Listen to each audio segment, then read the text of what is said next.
Talking of international raiders, 2 more on the agenda, Home of the Brave and Unforgetable Filly. Yes, well, I mean, a two-pronged attack, hopefully, on the Breeders' Cup. Home of the Brave is firmly on course for the Breeders' Cup mile. I think the 2-turn mile at Del Mar, the tight turns, I think will really suit him. We just need to be lucky with our draw, and he could be very dangerous on the front end of a race like that. He ran the Breeders' Cup Turf Sprint last year, and it was just the wrong race for him at the wrong time. He's done precious little wrong this season. Ground just a little bit loose and tacky and dead. At Doncaster last time, he did nothing wrong, but he was just beaten by a couple of horses that handled the ground better than him. He loves that American fast ground. He's been out there and trained on it last year, and we're really looking forward to having another go. An Unforgettable Filly, she's going to have a trial run in America first.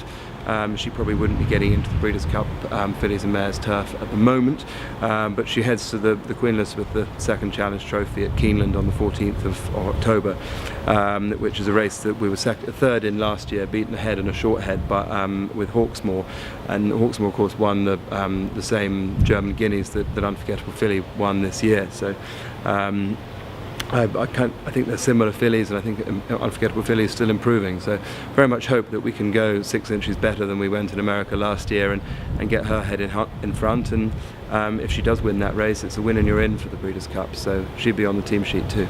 Looking at some of your other horses, Architecture made an encouraging return. Yes, I mean it's one of the worst things when as any football fan will know, when you've got one of your main scorers on the treatment table, it's not exactly the ideal thing for your season.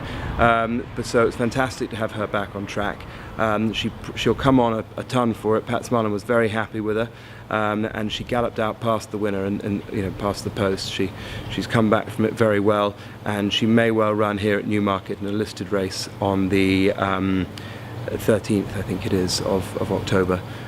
She's in great shape, and the most important thing with her is that she's a stakes winner, and I believe the plan at the moment is for her to stay in training as well. So if we could just win that listed race, change the way she appears on the catalogue page, and then we can go back to trying to win a Group 1 with her. And the same applies to Vintage Folly, I imagine? Yeah, very much so. Vintage Folly is much more ground dependent than Architecture, so she needs to get her toe into the ground a bit, and she, to be fair, we won't run them against each other until they get to the top level, but there'll be similar sort of races will be under consideration for both fillies. Looking towards the weekend, Kassem for the Cambridgeshire, how's he? I'm really excited by Kassem's chances for the Cambridgeshire. Actually, the rain that we've had this week will have done him no harm. Nice bit of dig in the ground, and he won't mind any more rain coming. Being a Lope de Vega, they all seem to go on it.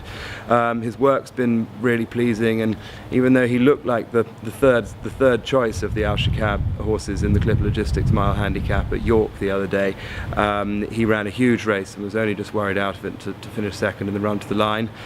He gave the winner a lot of weight that day, and he goes there off the same mark. So I think he's got a great shout, and I think the 9 furlongs will be right up his street. And the big race, a big field, won't be a problem for him either? Well, you never know until you try it. But he's not one of those horses that seems to need to be held up out the back. So hopefully there'll be more behind him than in front of him.